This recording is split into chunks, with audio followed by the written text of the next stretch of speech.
चिल्लाए लो जत्ता चिल्लाए कर चिल्लाए लो को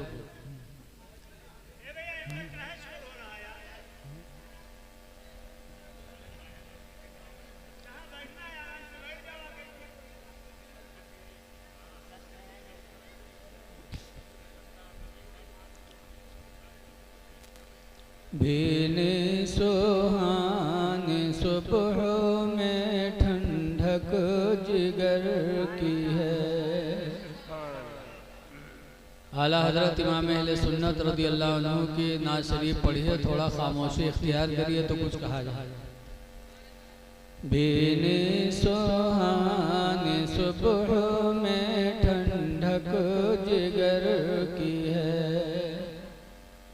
कलियां खिली दिलों की हवा ये किधर की है।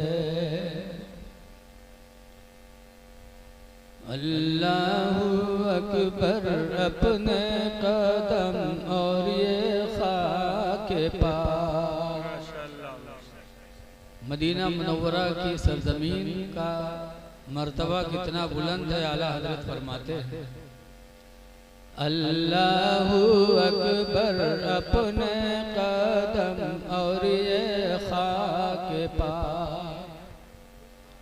अल्लाहु अकबर अपने कदम और ये खाके पाक। हसरत मलाइका को जहाँ वज़े सर की है। हसरत मलाइका को जहाँ वज़े सर की है। और तैबा में मर के ठंडे चले जाओ आँखें बंद। तैबा मदीना को कहते हैं। तैबा में मर के ठंडे चले जाओ आँखें बंद। तैबा में मर के ठंडे चले जाओ आँखें बंद। और सीधी सड़क ये शहर शफाअत नगर की है। ऐ लोगों, आज के जलसे में माशाअल्लाह काफ़ी उलमाए किराम तशरीफ़ लाए हैं। हज़रत अल्लामा मौलाना सूफ़ी निज़ामुद्दीन साहब क़िबला अलैहि रहमा के नेक औलाद हज़रत हाफ़िज़ व क़ारी मौलाना अरफात रज़ा साहब भी माशाअल्लाह तशरीफ़ लाए हैं। और आप देख रहे हैं स्टेज पर नक़ीब अहले सुन्नत हज़रत हाफ़िज़ व क़ारी ज़हीर अहमद ख़ान साहब क़िबला, जो माशाअल्लाह जिस जलसे में जाते हैं कि हम कामयाबी की दलील बना करते हैं, वो भी हाजिर हैं। और आपके इलाके के बासलाहियत आलिम नेक बुजुर्ग बमाना इल्म। देखो, बुजुर्गी दो तरह से होती है, एक तो उम्र से, एक तो इल्म से। तो ये ना कहो कि देखो अभी बुढ़वा बना दिए इनका। बुजुर्ग हैं हज़रत अल्लामा मौलाना तसव्वुर रज़ा साहब क़िबला, बड़े बाअमल आलिम हैं।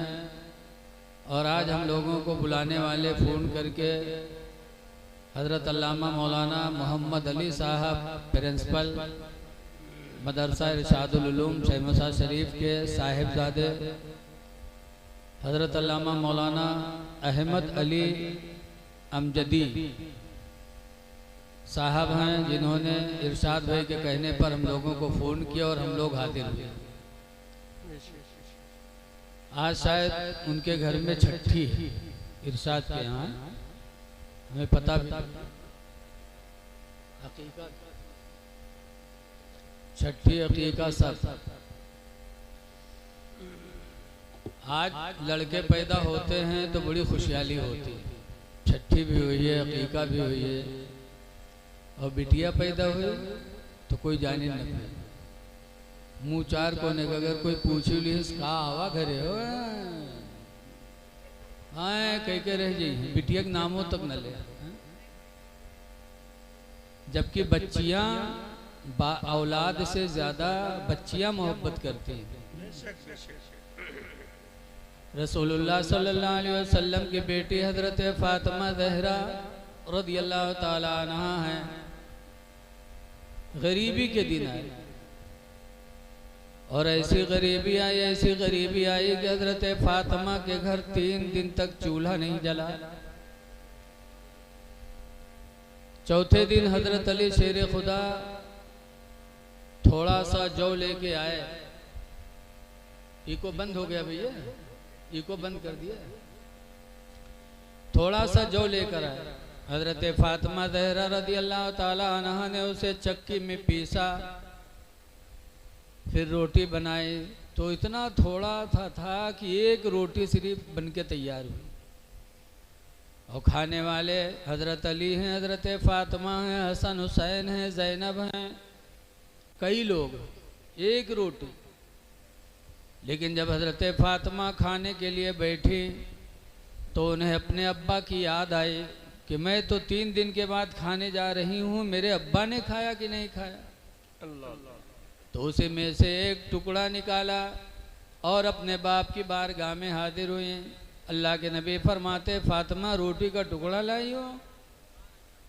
कहा अब्बू 3 दिन के बाद आज एक रोटी का इंतज़ाम हुआ था, खाने के लिए बैठे तो बगैर आपको खिलाए दिल ने गवारा न किया खाना, उसी में से एक टुकड़ा लेके आई हूँ। तो अल्लाह के रसूल ने उसमें से एक लुक़मा लिया और मुँह में रखा और फरमाते, फातिमा 1 हफ्ता के बाद आज पहला लुक़मा है जो तुम्हारे बाप के मुँह में गया है। अल्लाह अल्लाह सुभान अल्लाह सुभान अल्लाह।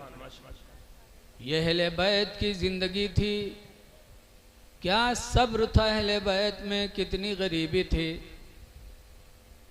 लेकिन इसके बावजूद सरकार फरमाते हैं, आयशा सुनो, लौशी तो आयशा अगर मैं चाहूँ लसारत मैया जबालुज़्ज़हबे, तो अलबत्ता मेरे साथ साथ सोने के पहाड़ चलें। हुजूर कहते अगर मैं चाह लूँ ना तो मेरे पीछे पीछे सोने के पहाड़ चलें, लेकिन अल फ़क़्र फ़ख़्रे, गरीबी में मुझे फ़ख्र है। सुभान अल्लाह। सरकार फरमाते गरीबी में मुझे फ़ख्र है। इसीलिए सरकार दुआ मांगा करते थे, अल्लाहुम्मा अहीनी मिस्कीना, अल्लाह तू मुझे मिस्कीन की ज़िंदगी अता फरमा दे। अल्लाह अल्लाह। वामितनी मिस्कीना, और या अल्लाह मुझे मिस्कीन की मौत दे दे। वहशुरनी फी ज़ुमरतिल मसाकीन, और या अल्लाह कल क़यामत के दिन मुझे मिस्कीनों के झुरमुट में उठा ले। ये मेरे पैगंबर की ज़िंदगी। तो कहने का मकसद ये है कि फातिमा ज़हरा नबी की बेटी हैं। 3 दिन के बाद एक रोटी नसीब हुई तो बग़ैर अपने बाप को खिलाए खाना गवारा न किया। और लड़के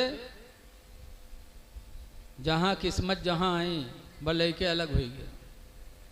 अब अलग होने के बाद अच्छा सच्चा घर में आ रहा है, मियाँ बीवी खा रहे हैं, ना बाप की फिक्र ना माँ की फिक्र, किसी की फिक्र नहीं है। लेकिन आज आदमी औलाद ही के लिए मरता है, लड़कियों को नहीं चाहता।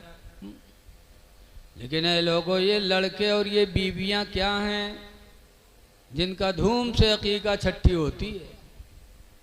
क्या है? कुरान हकीम सूरह तगाबुन में अल्लाह ताला फरमाता है, या अय्युहल्लज़ीना आमनू, ईमान वालो, इन्ना मिन अज़वाजिकुम, बेशक तुम्हारी बीवियाँ, व औलादिकुम, और तुम्हारे लड़के क्या हैं?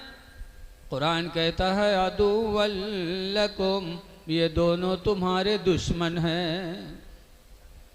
कुरान ने कहा बीवी दुश्मन है तुम्हारी, दुश्मन से मैं होशियार रहना। औलाद तुम्हारे दुश्मन है, इन औलादों से भी होशियार रहना। दो को दुश्मन कुरान ने बताया है। आज बीवी के चक्कर में आदमी आके आखिरत बर्बाद कर लेता, लड़कों के चक्कर में आके अपनी आखिरत बर्बाद कर लेता। बीवी को खुश करने के लिए आदमी हलाल और हराम का फर्क खत्म कर देता। औलाद को आगे बढ़ाने के लिए हलाल और हराम का फर्क खत्म कर देता। इसीलिए कुरान ने फरमाया, ऐ ईमान वालो तुम्हारी बीवी दुश्मन है, तुम्हारी औलाद तुम्हारे दुश्मन है। लेकिन बच्चियों को दुश्मन नहीं बताया गया। तो बच्चियां पैदा हों तो सुनसान लागत है, कोनो तेली खोपड़ी मसान डाल दी। कोई के बोले ने बप्पा बाहर मन पड़े हैं, मनहूस बने, भाई उधर पड़ा है? और लड़का पैदा हुआ तो सब धूमधाम। ऐ लोगों, कुरान फरमाता अल माल वल बनून ज़ीनतुल हयातिद दुनिया, माल और औलाद ये दोनों दुनिया की जिंदगी की जीनत हैं, दुनिया ही तक हैं। लेकिन उस चीज की तरफ तवज्जो नहीं जाती जो दुनिया के बाद भी हमें काम आने वाली हैं। वो क्या हैं? आमाले सालिहा हैं। इसलिए हमें उन चीज़ों की तरफ तवज्जो देनी है जो मरने के बाद हमारे आपके काम आ सकें। आज इस पुरफतन दौर में आदमी कितना बिगड़ा हुआ है। शादी करेगा तो शादी में कितना रुपया खर्च हो जाए कुछ पता नहीं। 21 गाड़ी बंधई है तो कोई से सलाह न करी है, और डीजे बंधई है तो कोई से न पूछी है। वलीमा में दुनिया का आइटम रखेंगे, कोई से न पूछिए। नाश्ते का इंतज़ाम ऐसा करेंगे कि लगता है कोई ताजमहल का होटल है, किसी से न पूछेंगे। और जब मौलवी का यहाँ निकाह नजराना देख हुई तब कहें यहाँ आओ यार, तुम ही आओ यार, कत्ता हो कि चाहिए। मौलवी को नजराना देने के लिए मीटिंग करेंगे। अरे वो मौलवी जो तुम्हारी मस्जिद में झाड़ू दे, वो मौलवी जो तुम्हारे लिए चटाइयों को बिछाए, वो मौलवी जो पंजगाना नमाज तुम्हारी जमात से अदा कराए, तुम्हारे बच्चों को वो इल्म दे जिस इल्म से तुम्हारा बच्चा तुम्हारा भी फर्मा बरदार बने और उसकी वजह से उसकी अगली जिंदगी अच्छी हो। तुम्हारे घर में बच्चा पैदा हो, भैया मैं के हाथ छोड़ दो यार, जब बोले लगे तो ओके पिंडी छोड़ दो। बच्चा पैदा हो तो वही मौलवी आके काने में तकबीर कहे, अजान पढ़े। तुम्हारे घर में जनाजा हो जाए तो जनाजा पढ़ाए। रूह न निकलत हो, मलकुल मौत अटकाए परे हुए तो वही मौलवी आवे सूरह यासीन पढ़े। तुम्हारे हर काम में मौलवी।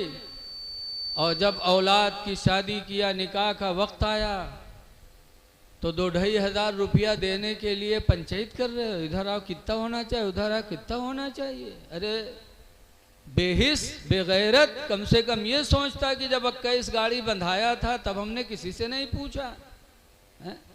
10 लाख रुपया शादी में खर्च कर दिया, किसी से नहीं पूछा।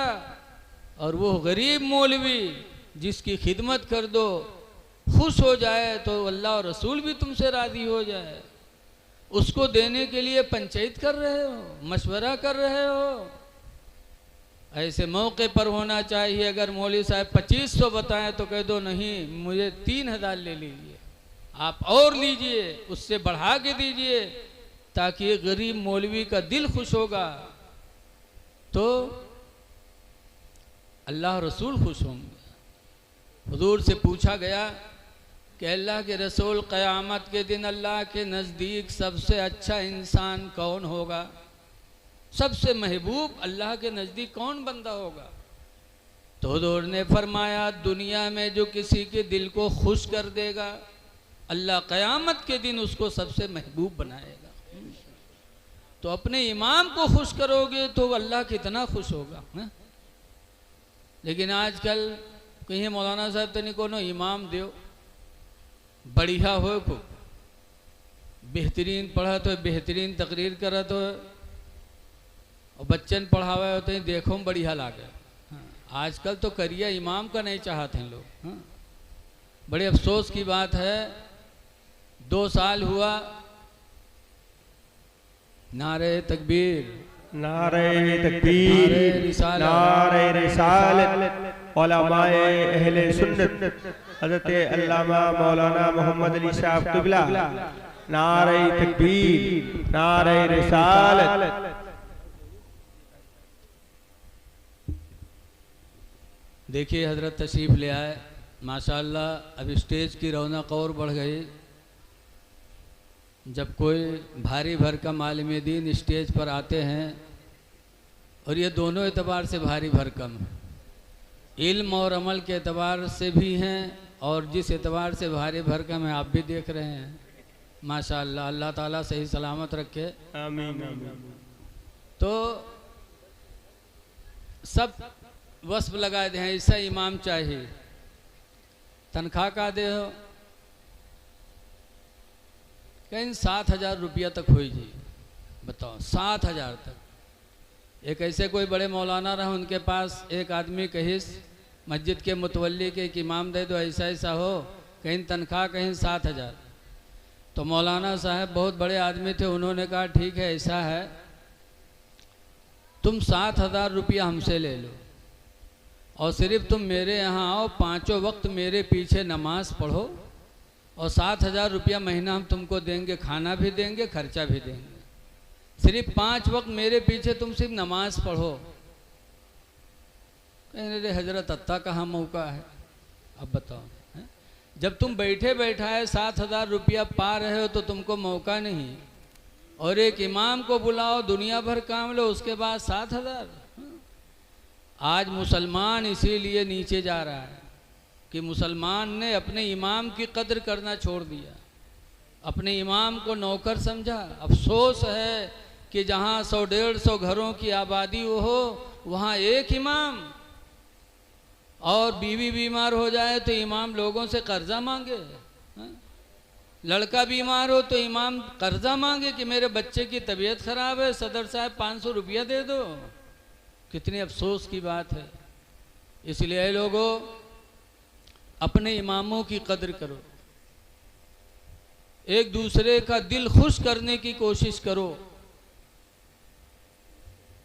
तो ये बड़ा दौर पुरफतन है, इस दौर में हमको आपको अपने बच्चों की भी निगरानी रखनी है। आज किसके बच्चे रात में कहाँ रह रहे हैं, 12 बजे तक मोबाइल चला रहे हैं, क्या देख रहे हैं? बच्ची जवान है मोबाइल चला रही है, क्या देख रहे हैं? कभी अपने बच्चे के मोबाइल को चेक किया आपने? कभी अपनी लड़की के मोबाइल को चेक किया आपने कि तुम किससे बात करती हो? या लड़का का मोबाइल चेक करते कि बेटा तुम रात में किससे बात की आज तुमने लड़कों को लड़कियों को आज़ाद छोड़ दिया, जिसकी वजह से माहौल बुरा से बुरा होता जा रहा है। हदीस पाक में हुज़ूर फरमाते कुल्लुकुम राई, तुम में का हर एक निगरां है, व कुल्लुकुम मसऊलुन अन रईयतिही, और तुम में का हर एक अपने रियाया के बारे में पूछा जाएगा। हर एक निगरां है, घर का बाप है तो बाप अपने घर भर का निगरां है, घर भर के बारे में बाप से पूछा जाएगा। मस्जिद का कोई मुतवल्ली है तो मुतवल्ली से मस्जिद के तमाम काम पूछे जाएंगे, क्योंकि वो उसका निगरां है। मदरसे का कोई मुहतमिम है तो पूरे मदरसे का हिसाब किताब दुनिया में तो होता ही है, लेकिन आखिरत में भी होगा, क्योंकि वो उसका निगरां है। और हर निगरां से क़यामत के दिन उसके रियाया के बारे में पूछा जाएगा। तो आज अपनी औलादों की फिक्र करो। आज औलादें कहाँ से कहाँ जा रही हैं, हम सब देख रहे हैं और हम सब पर ये चीज़ जाहिर है। अल्लाह ताला हमको आपको इस्लाह की तौफीक अता फरमाए। आमीन आमीन। बहरहाल ये जलसा छठी और अकीके का है। छठी तो इस्लाम में कुछ है ही नहीं, अकीका का इस्लाम में सबूत है, लेकिन छठी का कोई सबूत नहीं है। लेकिन करते हैं तो नाजायज़ भी नहीं है, जायज़ है। कब? जब तक कि हम शरीयत के ख़िलाफ़ उसमें काम न करें, जायज़ है। तो अकीका में हम और आप खाना खिलाते हैं लोगों को। यकीन जानो सबसे बड़ी नेकी है अल्लाह के बंदों को खाना खिलाना। अल्लाह तौफीक दे तो अमीर गरीब सबको खिलाओ। कुरान हकीम में है कि जहन्नमियों से जब पूछा जाएगा जहन्नम में क्यों आए, तो वो 2-3 वजह बताएंगे। नंबर 1 बताएंगे, लम नको मिनल मुसल्लीन, हम नमाज न पढ़ते थे।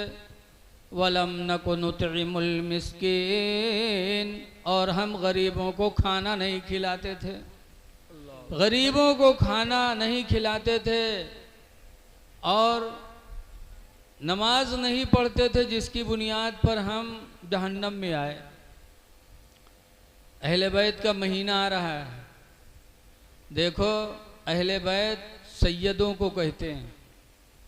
जो सैयद हो वो उसका ताल्लुक़ अहले बैत से है, और सैयद कोई अपने आप को कह दे तो हमें दलील नहीं मांगना है, हमको उसको मान लेना है। अगर जानते नहीं है तो और जाना जात है कि होए भाट और कह दी सैयद, तो कतान न मानो। लेकिन अगर सैयद है और आपको मालूम नहीं हो सैयद कहता है, तो हमारा आपका फ़र्ज़ है कि उसकी हम इज़्ज़त करें। बसरा में एक औरत थी सैयदा ज़ादी, अल्लाह ने गरीबी दे दी, तो सैयदा औरत अपने 2 बच्चियों को लेकर बसरा के एक दरवाजे पर मांगने गई। मालदार मुसलमान का दरवाज़ा था। गई, कहा हम तुम्हारे नबी की औलाद में से हैं, सैयदा हैं, अल्लाह ने गरीबी में मुब्तला कर दिया, क्या इस गरीबी में हमारा कुछ सहारा बन सकते हो? तो उस मालदार आदमी ने कहा, सैयदा होने की कोई दलील है? कोई दलील दो सैयदा होने की। तो क्या दे दे? तो पलट पड़ी, और जैसे पलटी सामने एक यहूदी का दरवाज़ा था। यहूदी अपने दरवाजे पे बैठा देख रहा था कि गई मांगने, कुछ पाया नहीं, पलट पड़ी तो यहूदी ने अपनी तरफ बुलाया, कहा इधर आओ। क्या कहने गई थी वहाँ? कहा मैं सैयदा हूँ, अपने नबी की औलाद में से हूँ, अल्लाह ने गरीबी में मुब्तला कर दिया, मेरी बच्चियाँ भूखे, मैं भी भूखी हूँ। इस मालदार मुसलमान के दरवाजे पर गई थी कि कुछ सहारा बन जाए, लेकिन उसने सैयदा होने की दलील मांगी। यहूदी कहता है वो मुसलमान है, मांगता है मुझे कुछ नहीं चाहिए, तुम आखिरी ज़माने के नबी की औलाद में से हो, आओ। उसने अपना एक मकान दिया रहने के लिए, बिस्तर दिया, खाना पीना पेश किया, खुश किया, और रात आई, उसी में सैयदा सोई, बच्चियां सोईं। रात में यहूदी एक आवाज़ सुनता है, गैबी आवाज़, कि तूने रसूलुल्लाह की एक औलाद की इज्जत की है, मदद की है, अब अल्लाह ताला तेरा जहन्नम में रहना गवारा नहीं करता, लिहाजा तू इस्लाम कबूल कर ले। वो यहूदी उठा और उसने कलमा पढ़ करके इस्लाम को कबूल कर लिया। सुभान अल्लाह। उधर वो मुसलमान भी रात में सोया तो ख्वाब देखा कि मैदान महशर कायम है, रसूल करीम सल्लल्लाहु अलैहि वसल्लम के पास लोग शफाअत करने के लिए जा रहे हैं, नफ्सी नफ्सी का आलम है। ये भी हुजूर के पास गया, कहा हुजूर मैं भी आपका उम्मती हूँ, मेरी भी शफाअत कर दीजिए।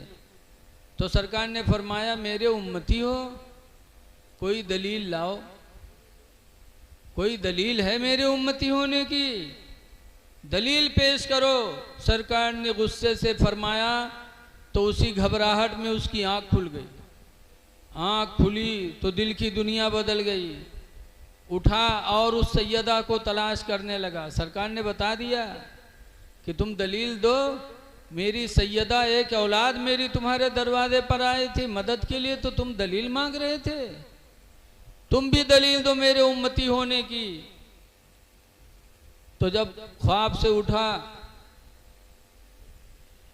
सैयदा को तलाश करने लगा, पता चला यहूदी के घर है। यहूदी से कहा सुनो हम मुसलमान हैं, तुम यहूदी हो, वो नबी की औलाद है, उनको वापस करो, मैं अपने घर ले जाऊंगा। तो यहूदी कहता है ऐसा तो कभी नहीं हो सकता। कहा जो पैसा लेना चाहो ले लो। कहा तुम सोने का ढेर लगा दो मेरे दरवाजे पर, तब भी मैं उनको देने वाला नहीं हूँ। अल्लाह अल्लाह अल्लाह। और तुम्हें फख्र है इस बात पर कि तुम मुसलमान हो? खुदा की कसम मैं भी उनकी कदमों की बरकत से इस्लाम की दौलत पा चुका हूँ। सुभान अल्लाह। मैं भी मुसलमान हो चुका हूँ उनकी कदमों की वजह से। पता चला ये कि जब कोई सैयद कह दे कि मैं सैयद हूँ तो उसकी ताज़ीम हमारे आपके लिए ज़रूरी है। अहले बैत का महीना आ रहा है, सैयदों की ताज़ीम से दिल की दुनिया बदलती है। अच्छा ये बताओ, मुहर्रम शरीफ की 10 तारीख को करबला में इमाम हुसैन के सीने पर कौन बैठा था? नाम याद है आप लोगों को? सिम्र नाम है, सिम्र। क्या नाम था? सिम्र। हुसैन के सीने पे बैठा था। इमाम हुसैन ने कहा था ज़रा, बैठा था और म्यान से तलवार निकाली, हुसैन के गले पे चलाया, गर्दन नहीं कटी, तलवार को फेंका, कहा रात भर तेज किया, नरमो नाजुक गला को नहीं काटा। तो इमाम हुसैन की आंखें खुली, फरमाते हैं सिम्र इस तरफ से इस गला को नहीं काट सकते, काटना है तो इस तरफ से काटो, इधर से नहीं काट सकते। कहा क्यों? कहा ये वो गला है जिसे मेरे नाना जान ने कई मर्तबा बोसा दिया। सुभान अल्लाह। इस हलक को मेरे पैगंबर ने चूमा है, इधर से तुम्हारी तलवार नहीं चल सकती। फिर इमाम हुसैन ने कहा सिम्र ज़रा गिरेबान खोलो। जब खोला तो कोढ़ के दाग उसके सीने पर थे। तब इमाम हुसैन की आंखों में आंसू आए। कहा सिम्र मेरे नाना रसूलुल्लाह सल्लल्लाहु अलैहि वसल्लम कहा करते थे कि मेरी उम्मत में एक कोढ़ी होगा जो मेरे हुसैन को करबला में शहीद करेगा। अल्लाह अल्लाह। खुदा की कसम तुम वही कोढ़ी हो। आज जुमा का टाइम है, सब मस्जिद में अल्लाह की राह में सर झुकाए होंगे, तुम मेरे सीने पर बैठे हो। उतर जाओ, मुझे भी सजदा करने दो। 73 जख्म इमाम हुसैन के बदन पे लगे थे, 72 जख्म लगे थे, फिर भी लड़ रहे थे। आखिरी नंबर पर एक तीर आई थी, इमाम हुसैन की पेशानी पर लगी थी। जब उसको खींचा तो खून का फव्वारा जारी हुआ और इमाम हुसैन को चक्कर आया और घोड़े से नीचे आ गए। लेकिन ऐसी हालत में भी जब सिम्र बैठा तो उसको हटाया और फरमाया मुझे भी अल्लाह की बारगाह में सजदा कर लेने दो। उस हालत में इमाम हुसैन ने सजदा किया। 73 जख्म बदन पर लगे हैं। सजदे में सर रखे तब खूली बदनसीब एक आया और उसने इमाम हुसैन के सर मुबारक को जिस्म मुबारक से जुदा किया। इन्ना लिल्लाहि व इन्ना इलैहि राजिऊन। तो याद रखो सिम्र बैठा था हुसैन के सीने पे। अब एक बात सुनो सैयदों की। बगदाद शरीफ के करीब एक गांव था, वो सैयद साहब थे, गरीबी आई। याद रखो जो जितना ही नेक आदमी होता है अल्लाह की आजमाइश उतनी ही होती है उसकी। अल्लाह के मखलूक में, अल्लाह के बंदों में अल्लाह के नज़दीक सबसे नेक अगर कोई है तो नबियों की जमात है। और अल्लाह ताला ने नबियों को बहुत आजमाया, बहुत इम्तिहान लिया। आज अगर कोई नमाज पढ़ा था वो परेशान होएगा तो वहू कहा थे यार हम नमाजों पढ़ी थे परेशान हैं, दूसरे गांव वाले कहा थे देखो यार नमाज पढ़े कहा है, नमाज पढ़ा था वो कहाँ थे चल ही नहीं पाओ थे। लोग भी ऐसा कहते, वो भी सोचता।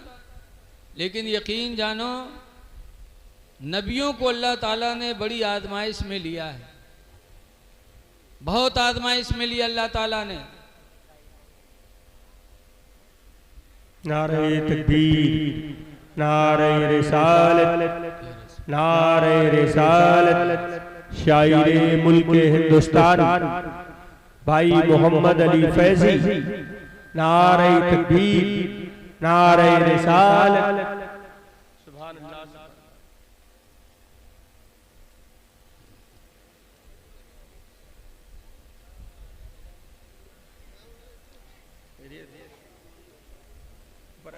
आइए हजरत इधर आइए।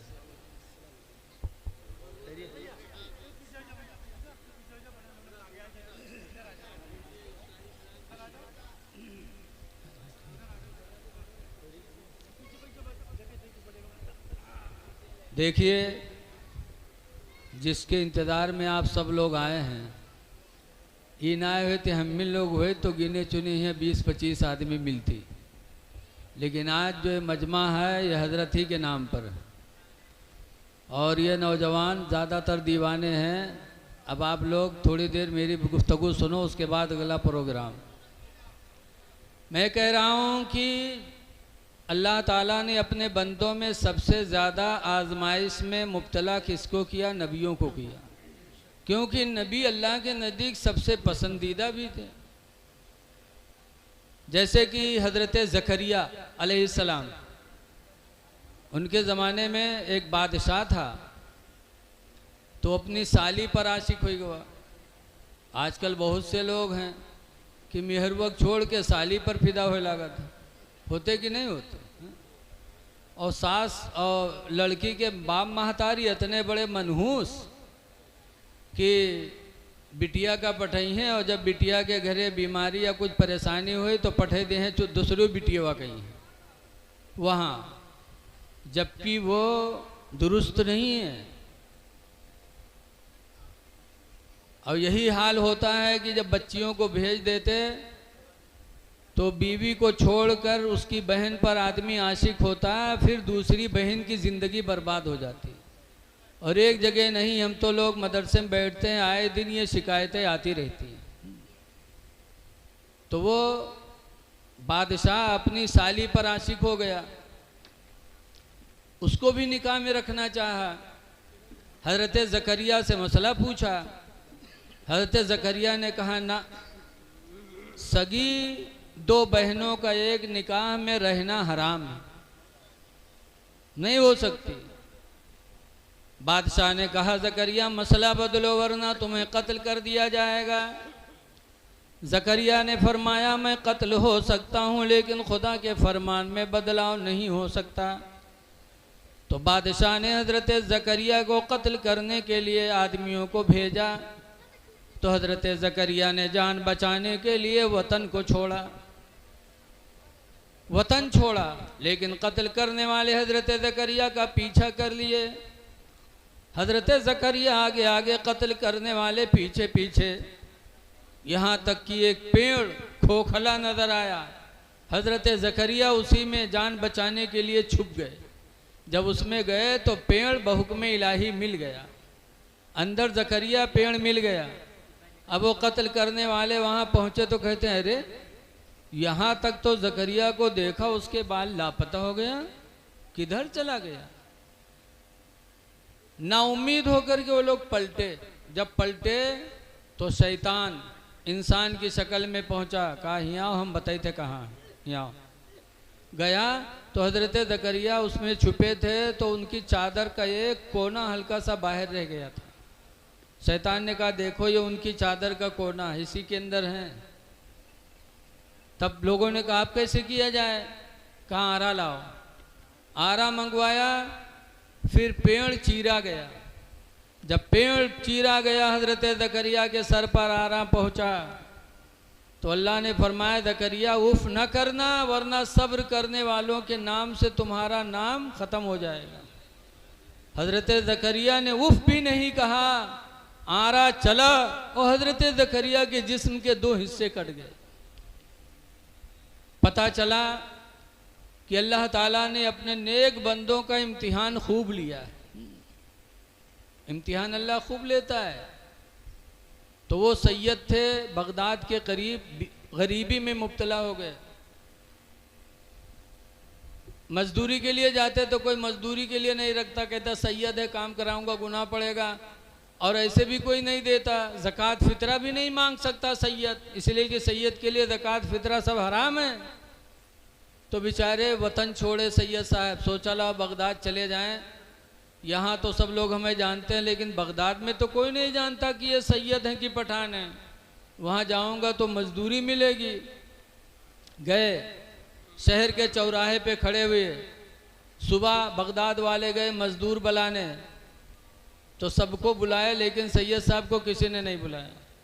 जब अकेले बचे, सब मजदूर मजदूरी पा गए चले गए, तब सैयद साहब की आंखों में आंसू आए और आसमान की तरफ निगाह उठाकर रो के कहते हैं इलाही बगदाद आया था, वतन छोड़ा था, बगदाद आया था कि बच्चों के लिए रोज़ी का ज़रिया हासिल करके अपने बच्चों को फाका से बचाऊंगा, लेकिन इलाही बगदाद में भी मजदूरी नहीं मिली। आंखों में आंसू भराए सैयद साहब के। फिर उधर से मजबूरन 2-4 कदम आगे बढ़े तो कुछ लोग एक जगह बैठे बात कर रहे थे कि बगदाद के बादशाह का ऐलान है कि उनके पहलवान जुनेद बगदादी की जो पीठ लगा देगा इनाम से माला माल कर दिया जाएगा। बादशाह का ऐलान है, लेकिन यार जुनेद बहुत मोटा है, इतना हैवी है कि ऊपर से गिर पड़ी तो काम तमाम हो जाए, कौन जाए उससे लड़ने के लिए। आपस में चर्चा कर रहे थे, सैयद साहब ने सुन लिया तो पहुंच गए बादशाह के पास। कहा आपका कोई ऐलान है? कहा हाँ। कहा क्या ऐलान है? कहा मेरा एक पहलवान है जुनेद, उसकी जो पीठ लगा देगा इनाम से माला माल कर दिया जाएगा। कहा बुलाओ जुनेद को। कहा क्या करोगे? कहा मैं पीठ लगाऊंगा। कहा चले जाओ यार, अपन अपनी सलामती लेके चले जाओ, तुम जुनेद से लड़ोगे, अगर तुम्हारे ऊपर से गिर गया तो काम खत्म हो जाएगा तुम्हारा। सैयद साहब कहते कुछ नहीं, बुलाओ जुनेद को, तुम्हारे जुनेद की पीठ में लगाऊंगा। जब जिद कर लिया तो बादशाह ने ऐलान कराया कि आज एक दुबला पतला इंसान जुनेद की पीठ लगाने के लिए बगदाद में आया है। सब बगदाद के लोग जमा हो गए कुश्ती देखने के लिए। जब सब जमा हुए तब मैदान में जुनेद बगदादी हाथी की तरह झूमते झामते पहुंचे, पहलवान थे, और सैयद साहब का झूमे दुबले पतले आदमी सट्ट से पहुंच गए सामने। और जब पहुंचे तो अब मुकाबला होने वाला हो गया, दोनों लोग आमने सामने आ गए। मजमा दूर दूर है, मैदान में दोनों लोग हैं। तब सैयद साहब ने कहा जुनेद मैं तुम्हारे नबी की औलाद हूँ, बच्चे भूखों मर रहे हैं, बच्चे फाका से हैं। जुनेद शहर बगदाद आया था रोज़ी कमाने, मजदूरी नहीं मिली। ऐ बगदाद, ऐ जुनेद तुम मुझे पीठ लगा लेने दो, मैं तुम्हारे नबी की औलाद हूँ, ताकि मेरे बच्चों की भी रोज़ी का इंतज़ाम हो जाए। जुनेद ने जब सुना आंखें भर गई जुनेद की। कहा ठीक है, तुम आते आते मेरे इशारा किया, आते आते मेरे कमर में हाथ डालना, धक्का मारना, मैं गिर जाऊंगा। सैयद साहब पहुँचे और कमर में हाथ डाला, कमर का रहा है जुनेद के पूरा कमरा रहा है, बहुत वही भी रहे। ऐसे हाथ लगाया, धक्का मारा, जुनेद चित। जब जुनेद चित हो गए, नारे तकबीर, नारे रिसालत, या रसूल अल्लाह, हजरत अल्लामा सैयद अरफात साहब किबला जिंदाबाद। आइए हजरत।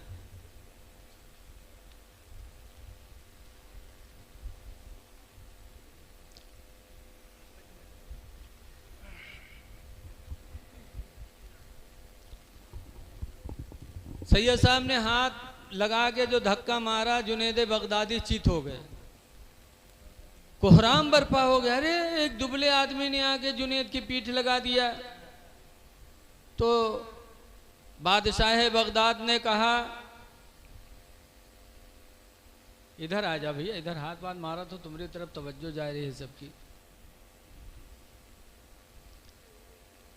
बादशाह ने कहा, नहीं, मेरे जुनेद से कोई चूक हो गई होगी, दोबारा कुश्ती होगी। जब दोबारा फिर आमने सामने आए तो सैयद साहब ने कहा, जुनेद ने कहा कि आते आते मेरे सीने पे हाथ मारना, मैं चित हो जाऊंगा। सैयद साहब पहुंचते हाथ मारा, जुनेद बगदादी चित हो गए। जब चित हो गए तो बादशाह ने सैयद साहब को बुलाया और दरबार में लेके गए और इतना इनाम इकराम दिया कि सैयद साहब खुशी खुशी बगदाद से अपने वतन वापस हो गए। जब सैयद साहब चले गए तब जुनेद बगदादी को बादशाह ने बुलाया, कहा, जुनेद, तुम्हारी पहलवानी पे मुझे नाज था और आज एक दुबले पतले इंसान को नहीं पटक सके। तो जुनेद का जवाब सुनो मुसलमानों, क्या निराला जवाब था जुनेद का। जुनेद कहते हैं, बादशाह मैं जुनेद हूँ, जुनेद, मैं सिमर नहीं हूँ। वो सिमर बदनसीब था जो करबला में हुसैन के सीने पे बैठा था। वो सैयद हैं, मैं जुनेद हूँ, मैं सैयद के सीने पे चढ़ के बैठूं। वो सिमर के नसीब की बात थी जो हुसैन के सीने पे चढ़ा था। बादशाह मैं जुनेद हूँ, जुनेद वो आले रसूल हैं, उनके सीने पर मैं बैठूं, खुदा मेरे नसीब में वो दिन न लाए। बादशाह भी चुप। जुनेद बगदादी निकले शाही महल से, घर गए। रात में जब सोए जुनेद बगदादी तो अभी तक पहलवान के नाम से मशहूर थे, लेकिन जब रात में सोए तो ख्वाब में अल्लाह के रसूल तशरीफ़ लाए और अल्लाह के रसूल सल्लल्लाहु अलैहि वसल्लम ने आते आते जुनेद की पेशानी पे हाथ रखा और फरमाया, जुनेद, तुमने मेरे औलाद की इज्जत की है, अल्लाह तुम्हें दोनों जहान में इज्जत अता फरमाएगा। जुनेद बगदादी जब उठे तो अल्हम्दुलिल्लाह वली बन करके उठे। तो ऐ लोगों, अहले बैत का महीना आ रहा है, सैयदों की ताज़ीम करो, अहले बैत से जितनी मोहब्बत हो सके करो।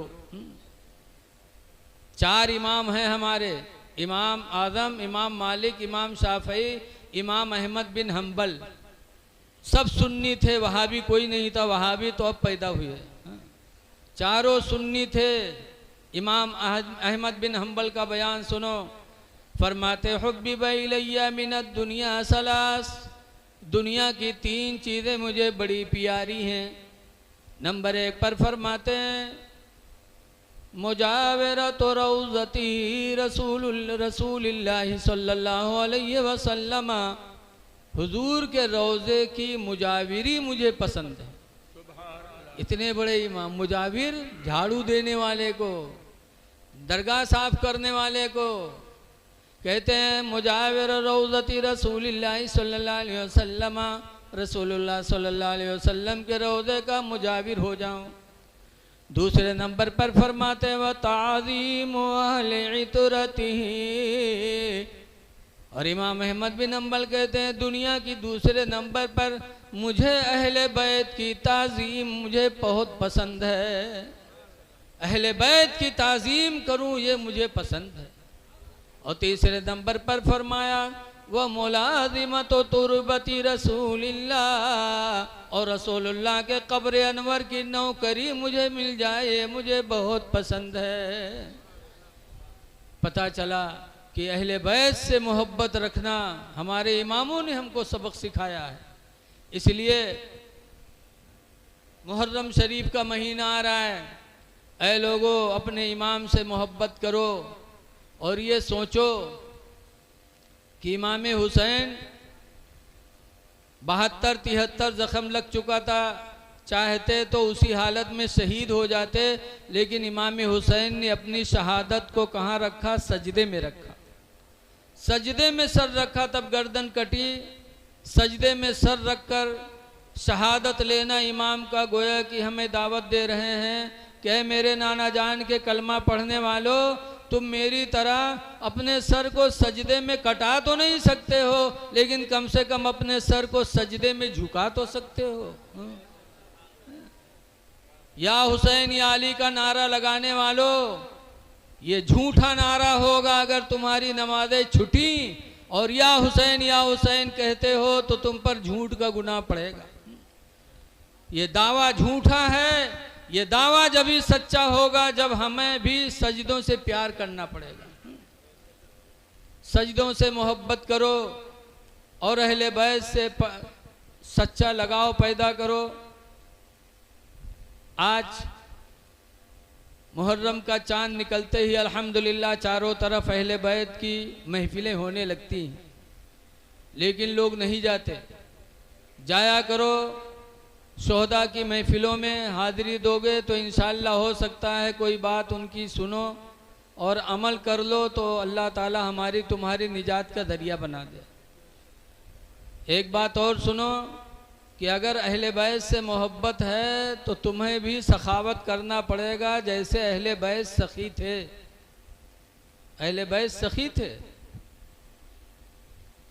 हज़रत इमाम हसन, इमाम हुसैन और हज़रत जाफ़र, ये तीनों लोग हज के लिए मदीने मुनव्वरा से निकले। बस 10 मिनट और हज के लिए निकले। रास्ते में सामान सफ़र ख़त्म हो गया। तीनों लोग भूखे हुए तो सोचा कि कोई घर मिल जाता। उस ज़माने में होटल तो थे नहीं। रास्ते में एक झोपड़ी नज़र आई फूस की, तो तीनों लोग झोपड़ी के पास गए। दरवाज़ा खटखटाए तो एक बुढ़िया निकली। तीनों ने कहा हम मदीने के आने वाले अहले बैत हैं, सफ़रे हज में हैं, ख़त्म हो गया खाना, भूख लगी है, क्या खिला सकती हो कुछ? उस बुढ़िया ने जब सुना, आजकल की औरतें हुए थे तो कहती अल्लाह आँखें फूट जाए, हमारे घर में कुछ है ही नहीं। कहती कोड़िहाय जी भैया हमारे घर में आई है कुछ, चले जाओ। इतनी झुट्ठिन होती हैं आजकल की औरतें, सदका खैरात देने में बहुत पीछे। लेकिन ऐ मेरी माँ बहनों, रसूलुल्लाह के ज़माने की औरतों का दिल देखो। बुढ़िया अकेले घर में थी, शौहर भी नहीं था, बाहर था, लेकिन जब देखा कि मदीने मुनव्वरा के अहले बैत के 3 लोग मेरे दरवाजे पर आए हैं तो अपने नसीब पर नाश करने लगी। दरवाज़ा खोला, तीनों को घर में लेके गई, बिस्तर बिछाया और तीनों के खाने के लिए बुढ़िया के घर में एक बकरी थी। फौरन बुढ़िया ने बकरी को पटका और बिस्मिल्लाह अल्लाहु अकबर कह के ज़बह किया। अकेले खाल उधेड़ा गोश्त बनाया। आजकल की हमारी माँ बहनें जानती हैं कि ज़बह मर्दे करते हैं, औरत नहीं कह सकते। छगड़ी चिल्लाए लाग तो बालाओ तो हो गुडवा कब्बा, जब तक यहाँ टे से हो ही गए। अरे गुडवा कब्बे हलाल कह सकते, तुम हूँ हलाल कह सकते हो? तुम भी मुसलमान हो, छुरी चाकू उठाओ, बिस्मिल्लाह अल्लाहु अकबर। जैसे मर्द का ज़बीहा जायज़ है वैसे औरत का ज़बीहा भी जायज़ है। ज़बह किया, खाना बनाया, तीनों को खिलाया और खाने के बाद तीनों लोग निकले, हज के लिए चले गए। हज करके वापस मदीना चले गए। अल्लाह की मर्ज़ी की कुछ दिनों के बाद बुढ़िया गरीबी में मुब्तला हो गई और ऐसी गरीबी आई कि भीख मांगने पर बुढ़िया तैयार हो गई। और ऐसी भीख कि अपने गाँव ही में नहीं बल्कि निकल पड़ी, जहाँ भीख मिल जाती वहीं रात गुजर जाती। भीख मांगते खाते वो बुढ़िया मदीना पहुँच गई। और जब मदीना पहुँची तो उसे याद आया कि यहाँ के 3 लोग एक मर्तबा मेरे मेहमान बने थे, मैंने खाना खिलाया था, लाओ हो सकता है मिले, कुछ मेरी मदद कर दें। तो बुढ़िया ने मदीने मुनव्वरा में जाके पूछा हसन का घर कौन है? लोगों ने बताया वो है। बुढ़िया गई, दरवाज़ा खटखटाया। बुढ़िया ने कहा बेटा पहचान रहे हो?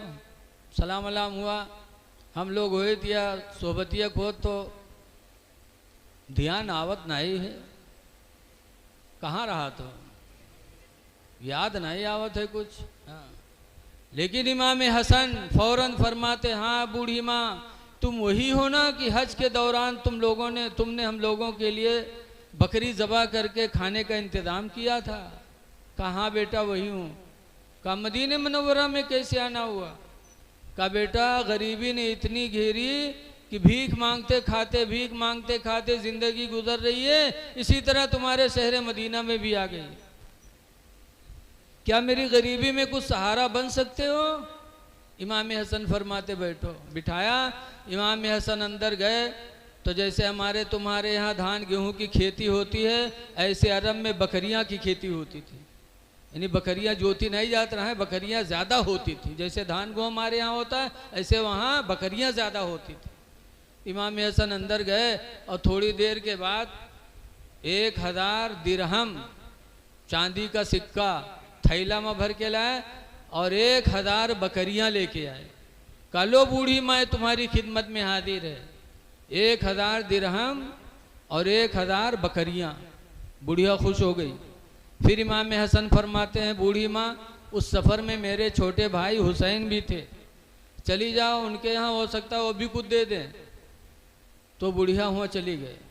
1000 बकरी और 1000 दिरहम में उसका पेट नहीं भरा, हूँ चली गई। उसका छोड़ दी सोए कि कहूँ देख न ले तो न दे, छोड़ के गई। इमाम हसन हुसैन का दरवाज़ा खटखटाया, इमाम हुसैन निकले, सलाम अलाम हुआ, उसी तरह की गुफ्तगू हुई। इमाम हुसैन ने भी फरमाया बैठो बूढ़ी माँ। अंदर गए, थोड़ी देर बाद 1000 दिरहम का थैला लाए और 1000 बकरियां लाए। कहा लो भाईजान ने दिया है तो मैं भी देता हूँ। और उसके बाद इमाम हुसैन ने फरमाया बूढ़ी माँ उस सफ़र में हम दोनों के चचा हजरत जाफ़र भी थे, वहाँ भी चली जाओ, हो सकता है वो भी कुछ दे दें। तो बुढ़िया वहाँ भी पहुँच गई। वहाँ गई, दरवाज़ा खटखटाया, इमाम जाफ़र निकले, सलाम किया, पूरी बात हुई। तो हज़रत जाफ़र ने कहा उन दोनों भाइयों ने कुछ दिया? कहा हाँ। कहा क्या दिया? कहा 2000 दिरहम दिया और 2000 बकरियां दी हैं। हज़रत जाफ़र फरमाते बैठो। गए हज़रत जाफ़र, थोड़ी देर बाद वापस आए तो 2000 दिरहम का थैला लेके आए और 2000 बकरियों का रेवड़ लेके आए। कहा हसन हुसैन ने दिया है तो हमसे भी ले लो। ये अहले बैत थे कि जिसके ऊपर बरस जाते थे ज़माने का दौलतमंद बना देते थे। अहले बैत से मोहब्बत करने वालों, अल्लाह तुम्हें भी दे तो अल्लाह के बंदों की मदद किया करो। रसूलुल्लाह के घर वाले मदद करते थे, हम और आप भी मदद करते रहें। लेकिन आज हम लोगों में यह कंजूसी ठूस ठूस के भर गए। बोलो आजकल कहाँ? बहुत पहले की बात है, एक आदमी रहा है, कमाए कमाए के रुपया बटोरी, उसके बाद लेके का बनिया एक दुकान पर कहे भैया फुटकुर हो नंबरी दे दो। तो बनिया फुटकुर रख ली, नंबरी नोट दे दी। जब पैस तो बहुत खुश, वो रुपया का बेर बेर फैलाए देखा है, लेके आवा कपड़ा में बांध के रख दी बक्सम। रात में के नींद नहीं आई खुशी के मारे कि हमारे घर में 100 के नोट धरा है। जब सुबह भय काम पर जाए लाग तो बक्सा खोल के और रुपया का निकाल के देख ली, तके रख के चला गया। शाम के जब लौटा तो फिर बक्सा जुटा, फिर बक्सा खोले, फिर उका निकाल के देखे, फिर रख दिए। सुबह देखे, शाम देखे, ई मेर देखे कि लागत है बक्सम को मज़ार बंद है। सुबह शाम जियारत करे, अल्लाह मर्दी जुमक दिन आवा तो जुमक दिन काम करे चला गया, हुका जुमा से का मतलब। आज कुछ बदनसीब ऐसे हैं जो पंचगाना भी नहीं पढ़ते और जुमा का दिन आता तो जुमा भी नहीं पढ़ते, चला गया काम करे। मस्जिद के घर के बगले में रहा इमाम साहब जुमा में तकरीर करे लगे, भाइयों अपने माल की ज़कात दो, 40 में 1, 100 में 2.5। जो ज़कात नहीं देगा वह माल अजदहा साहब बन करके कब्र में उसे डसेगा, लिहाजा अपने माल की ज़कात दो। तो वो तकरीर सुनत रहो कि औरतियों जी के घर में 100 के नोट धरा रहा है। बस सोचिस कि हाँ जो 100 में 2.5 ज़कात न दी वो अजदहा बन के कब्र में काटी, तो वहाँ गए बक्सा खोलिस के हमारे घर में 100 के नोट धरा है तो हमो दे दी ने हमो कसदहा काटी। तो गए बक्सा खोली, 100 के नोटवा निकाली, सो मस्जिद में गए कह लो मौलवी रख लो 2.5 रुपया। तो मौलवी 2.5 रुपया काट ली, 97.5 लेके वही कपड़ा में बांध के रख दी। शाम के जब कोई आदमी लौटा नहीं रहा तरसा तो बक्सा जुटा, बक्सा खोली तके कपड़वा उठे, तके गठियावा खोली तो खन्न से ठंडी नीचे गिरी। तो कहे जो खटका कही हाय लाई में फुटकुर कहाँ से आएगा। गिनीस तो देखी 97.5। तो कही सायरे में 100 के नोट रखा रहा है, 2.5 का होगी रे।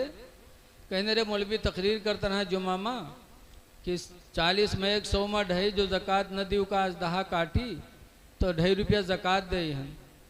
कहीं इस कम वक्त कहीं की जिंदगी पहली दफ़ा 100 का नोट पावा रहा वहाँ तुराए डायरे रे जले के आओ मलबी से तो कहीं सब अलग नाम पर दे के इन तक मांगे जी कहीं ले आओ नहीं भाई 2.5 रुपया खातिर हम घर छोड़ देवे और रतिया कहीं रहा चाहे न रहा लेकिन हम मांगे न जीवे तो कहीं ले आओ रे वही 2.5 रुपया खातिर हम अपन जान गंवाए देवे ले आओ कहीं मरी जाओ लेकिन हम मांगे न जीवे तो कहीं मरे जाई थे कहीं मरी जा बब बाहर निकला और ढमड़िया गिरेगा अब गिरा तो हाथ पैर ढील कही दीस अब वो कहे पैर उठावे तो उठे और छोड़े वह भद्द से गिरे हाथ उठावे उठे और छोड़े वह भद्द से गिर जाए बड़ा मक्कार रहा है हाँ?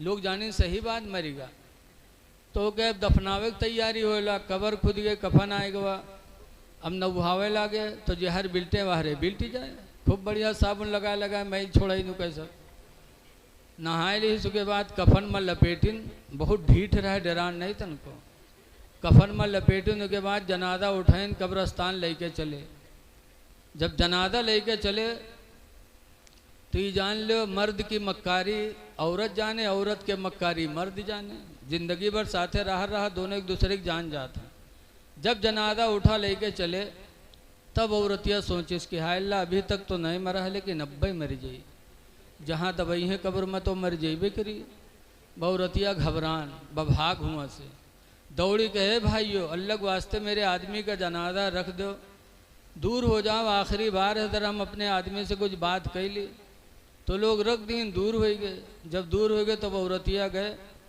उसके काने में कहेला कि कब्र तैयार है रे उठ पड़ने पे दबाए दे रे उठ चल घर का कब्र खुद ही पड़ी है तो कहा तो 2.5 रुपये ले ही है कहीं सुखा तो न ले तो कहा तो भाग जा बहुत जालिम रहे नहीं उठा जब चलिए औरतिया तो लोग उठे गए जनाजा उठे नो कब्रस्तान पहुँचे अब वहाँ पहुँचे नमाज पढ़ के जब कब्र में रखिन बरगा के लकड़ी जोड़िन मट्टी दे जात रहे तब तक औरतिया का फिर नहीं बर्दाश्त भा कि हाय अल्लाह अब मर जाइयो अब न बची फिर दौड़े कि भाइयों ज़रा आखिरी वक्त है ज़रा थोड़ी देर और रुक जाओ ज़रा हम अपने आदमी से बात कर ली तो लोग हट गए औरतिया कब्र में उतरी और उतरे के बाद फिर उसे कहा तेरे उठ रे चल घर करे देख लकड़ी जोड़ दी ने पे पाट दे रे उठ पर उठ तो कहा थे 2.5 रुपये ले ही है कहीं सुखा तो न ले तो कहीं पाट दे बहुत जालिम रहे नहीं निकला तो औरतिया बेचारी बाहर आई जब बाहर है तो लोग पूछन कहा हुआ कुछ बातचीत है तो औरतिया कही कि हाँ हमारा आदमी हमसे वसीयत की हिस्से कि हम मर गए कोई नेकी नहीं कह पावा है लिहाजा हमार घर मस्जिद के नाम बैनामा कह दिए जब वो सुनिस तब खड़बड़ा के कूदा कहीं सारे उठाई गिरी हम 2.5 रुपया खातिर जान गंवाए दिया और तुम मस्जिद में घरों लिखे जाते रे कम वक्त कहूँ के ऐसे ऐसे जालिम पड़े हैं कि रुपया न खर्च हो जान चाहे भली ही चली जाए लेकिन ये लोगों अल्लाह दे तो अल्लाह के बंदों की मदद करो हिंदू मुस्लिम भी न देखो किसी को भूखा देखो उसको खिला दो अल्लाह ताला आपसे राज़ी हो जाएगा हाँ अल्लाह ताला हमको आपको अमले खैर की तौफीक अता फरमाए अस्सलामु अलैकुम वरहमतुल्लाहि वबरकातुहू।